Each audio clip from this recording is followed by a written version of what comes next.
that was certainly more fun than we have in the Orlando Tiger Bay Club, I can tell you that. It's great to be back in Tallahassee. I spent 10 years here. I'm a little bit embarrassed speaking when you have the funniest man in Tallahassee standing right back there, Charlie Barnes. Good to see you again, sir. It's certainly a pleasure to... Fred Barn, though. I've got limited time. It's great to be back in Tallahassee. I love this city. I spent 10 years here. It's good to see old faces that I've known for quite some time. You know, it's funny because you know the game where you whisper something and then the next person whispers it and it kind of makes it down. Well, somehow it got known in my office that I was going to be debating Kathy Ireland. And so my wife asked me, John, are you debating Kathy Ireland? I was like, no, honey, it's not Kathy Ireland.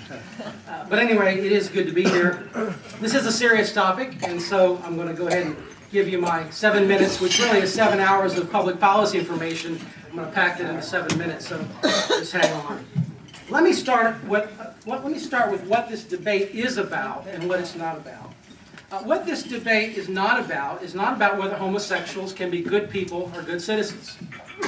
It's not a debate about whether or not homosexuals can form caring relationships. I believe they certainly can, and I've been the recipient of such care.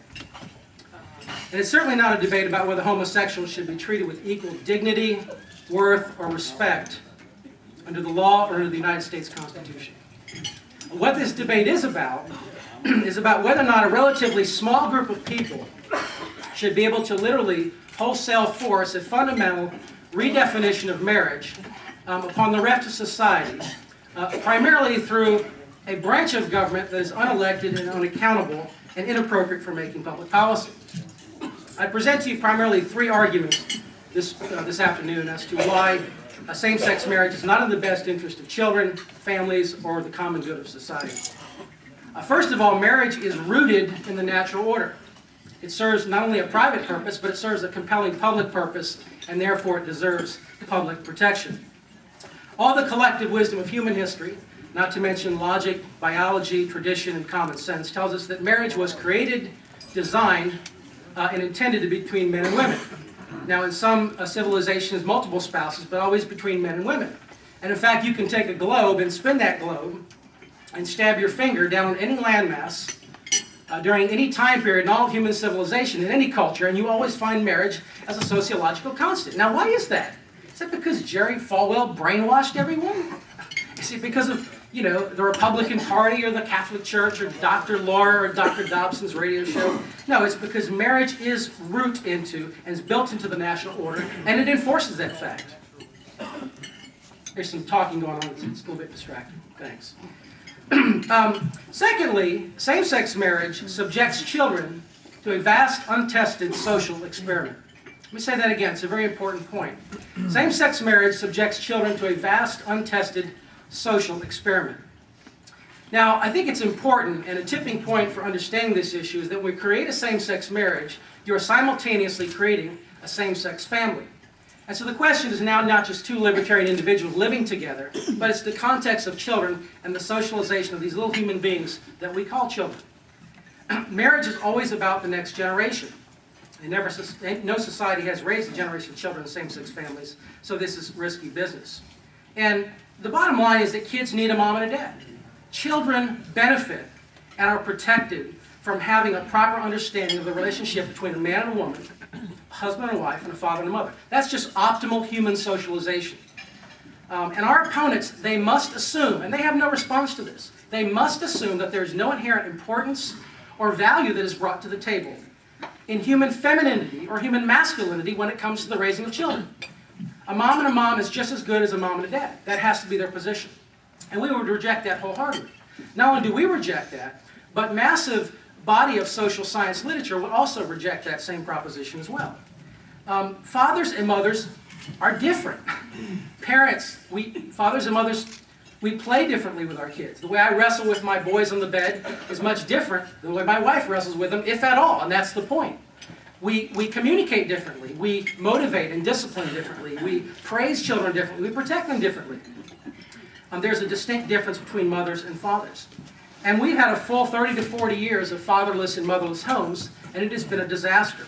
the cumulative effect is always negative. The research is crystal clear on this. Not just 1 or 2 or 100, but thousands of peer-reviewed, refereed journals of social science literature, a wide body of literature, tells us that wherever a mother and a father is present, all the social maladies are lower, and children always are healthier, happier, and are more successful.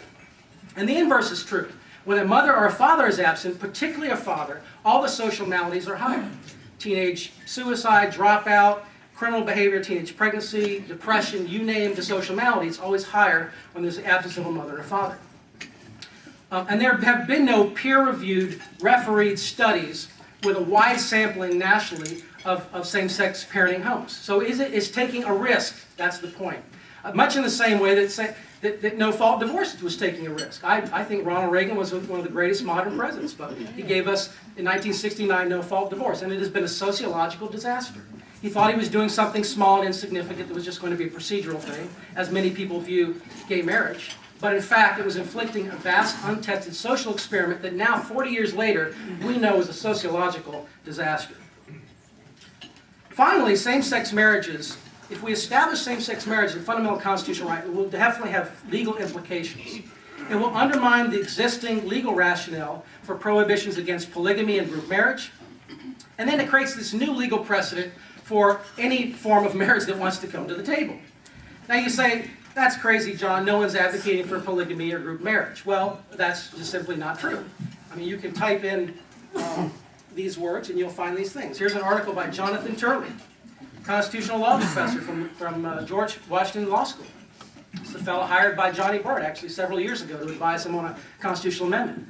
USA Today article, he's arguing for the repeal of polygamy laws, saying that now we have same-sex marriage and it exposes our hypocrisy, and in fact, polygamy is rooted in religious expression, and so under the First Amendment we ought to expand this. Elizabeth Emmons, University of Chicago Law School, 74-page law review on why we should repeal polygamy and allow group marriage. These are not crazies. These folks are where homosexual activists were 25 years ago. And so the problem is that when you unlock that door, there's really no end to kind of the argument of where we're going to extend marriages. In Provincetown, Massachusetts, the very first same-sex couple that was married, it was a big deal, so the press was kind of interested in the human story of that particular couple's life, was Jonathan Yarborough and Cody Rogaine. Jonathan was a bisexual and Cody was a homosexual. This is the very first same-sex couple, and so the press is, well, how do you feel, what's going on? In their interview, they said, they did this to say, it's possible to love more than one person and to have more than one partner. In our case, we have an open marriage. Now, this is not the second or the third or even the 100th. This is the very first same-sex marriage in Provincetown, Massachusetts that is advocating for polygamy. Now, imagine what happened if a man said that to a woman. We're just going to have an open marriage. We're just going to keep our options open.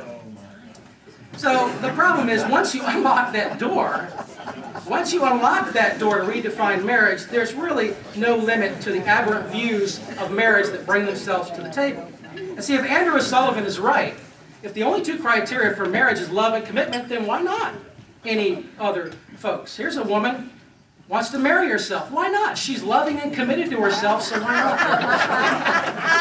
It is funny, but it shows the lunacy of the situation.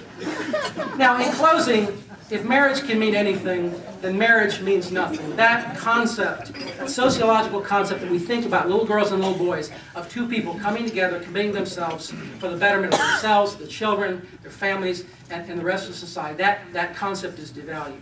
Now, as I close, I want to listen carefully today as to whether my opponent are going to address any of these arguments at all, or even mention same-sex marriage, because if she's been properly briefed by the Florida Red and Blue Committee, they won't say anything about this at all, and they'll only talk about discrimination and the denial of senior citizens for benefits. So let's see if I'm right about this. Thank you very much.